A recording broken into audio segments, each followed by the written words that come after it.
আপনারা তো বাংলাদেশে দীর্ঘদিন ধরে গবেষণা করছেন আর্থিক বিভাগকে, এর আগেও তো বিনিয়োগ সম্মেলন হয়েছে, কি পার্থক্য দেখেন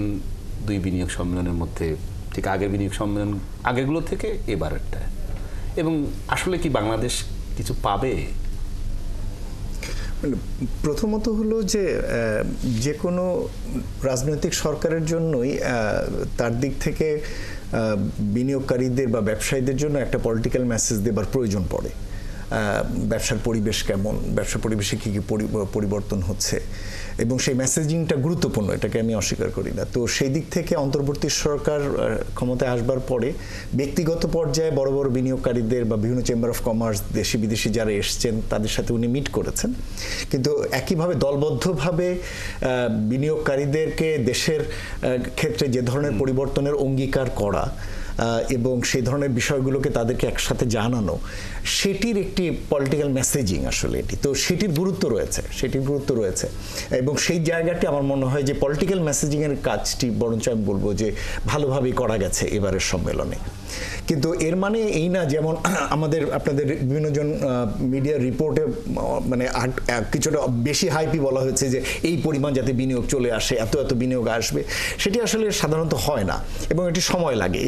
এবং সেই জায়গাটির ক্ষেত্রে হয়তো খুব বেশি পার্থক্য দেখি, কারণ এর আগেও দেখা গিয়েছে আগের সরকারগুলোর সময় বড় বড় অনেক টাকা খরচ করে বড় বড় বিনিয়োগ সম্মেলন, রোড শো করতে বাইরে চলে যাওয়া, যেগুলো কোনো অ্যাকাউন্টেবিলিটি নাই, ট্রান্সপারেন্সি নাই, এগুলো হয়েছে, কিন্তু বিপুল অর্থ ব্যয় হয়েছে, কিন্তু সেখান থেকে খুব ফলাফল পাওয়া যায়নি। তো এবার দেখবার বিষয় যে আসলে এই ধরনের সম্মেলনগুলো থেকে পরবর্তীকালে কি প্রাপ্তি আসে। তার জন্য আমার মনে হয় যে বিডার কাছে একটা এক্সারসাইজ দেওয়া যেতে পারে, আমার মনে হয় কিছু তথ্য পেলে তাদের সুবিধা হবে। সেটা হলো যে আমি 1980 থেকে 2012 পর্যন্ত ডেটা নিয়ে অ্যানালাইসিস করেছিলাম, একটু আগের অ্যানালাইসিস। তো সেখানে আমি যেটা দেখেছিলাম যে বিদেশি ব্যবসায়ীরা যে পরিমাণ কমিট করেন আর যে পরিমাণ ফাইনালি রিয়েলাইজ হয় সেটা হচ্ছে 1/3 কম, অর্থাৎ 28% মতো। অর্থাৎ আসছেন অনেকে,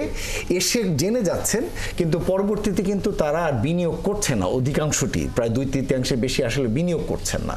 তাহলে বোঝার বিষয়টাই রয়েছে, আগ্রহ নিয়ে অনেকেই আসতে চান, কিন্তু পরবর্তীতে দেখা যায় বিভিন্ন রকমের জটিলতায় তারা কিন্তু ফাইনালি সে বিনিয়োগগুলো কিন্তু এখানে করতে পারেন না। সুতরাং সেই জায়গাটির ক্ষেত্রে আমার মনে হয় যে একটা বড় জিনিস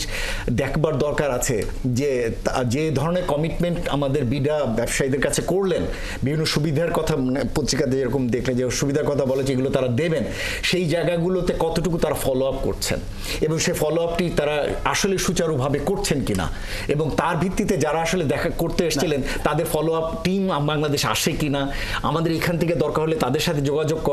করে তাদেরকে আসতে বলা, আপনারা বলেছিলেন তাদের জন্য এগুলো ফলো আপের ব্যর্থতা কিনা আপনার কাছে কি মনে হয়? আমি তো এই সরকার তো কেবল মিটিং করলো, এখন ব্যর্থতা সফলতা আগামী দিনে বুঝবার বিষয় রয়েছে। বিগত দিনগুলো তো অবশ্যই। এই জায়গায় আমি একটা বড় সমস্যার কথা বলি, সেটা হলো যদিও নিজেকে আপনি অবশ্য ব্যুরোক্র্যাট দাবি করছেন, আমি আপনাকে ঠিক ব্যুরোক্র্যাট বলতে চাচ্ছি না, আমি আপনাকে বেসরকারি খাতের প্রতিনিধি, বরঞ্চ এই মিক্সিংটাই দরকার আসলে, যে সরকারের ফ্যাসিলিটেশন এজেন্সিগুলোতে ব্যুরোক্র্যাটস না থেকে বরঞ্চ বেসরকারি খাতের প্রতিনিধিরাই বরঞ্চ আসলে তারা ভালো বুঝেন যে কিভাবে ব্যবসায়ীদের সাথে কাজ করা যায়। দুর্ভাগ্যবশত এই জায়গাটি হয়েছে যে আমাদের আগের সরকারগুলোর সময় এই এজেন্সিগুলোতে এমন ধরনের ব্যুরোক্রেসি বা ব্যুরোক্রেটিক প্র্যাকটিসগুলো ছিল যেখান থেকে দেখা গিয়েছে যে বিনিয়োগকারীরা এসে, যেমন একটা এরকম আছে যে একজন সম্ভবত প্রতিমন্ত্রীর দায়িত্বে ছিলেন, একবার বিডার যিনি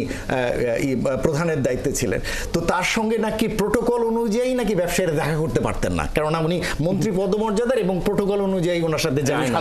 তো আপনি যদি একজন বিনিয়োগকারীর সাথে যদি এই অ্যাটিটিউড হয়, তাহলে কোনোদিনই আপনি আশা করতে পারেন না যে সেখানে আসলে আপনি বিনিয়োগ পাবেন। তো সেই সমস্যাগুলো একবার আমি টপ লেভেলে বললাম। তো এরপরে যেগুলো রয়েছে বলা হচ্ছে আমি এই সুবিধা দেব, যেমন আমার ওএসএস সার্ভিস একটা খুব গুরুত্বপূর্ণ সার্ভিস, এবং সেটার জন্য একটা আইন করা হয়েছে, ওএসএস ওয়ান স্টপ সার্ভিসের একটা লিগ্যাল আইন করা হয়েছে, কিন্তু সেখানে যে জিনিসগুলো করার কথা বলা হয়েছে সেই জিনিসগুলোকে আদতে উদ্যোক্তারা পাচ্ছেন কিনা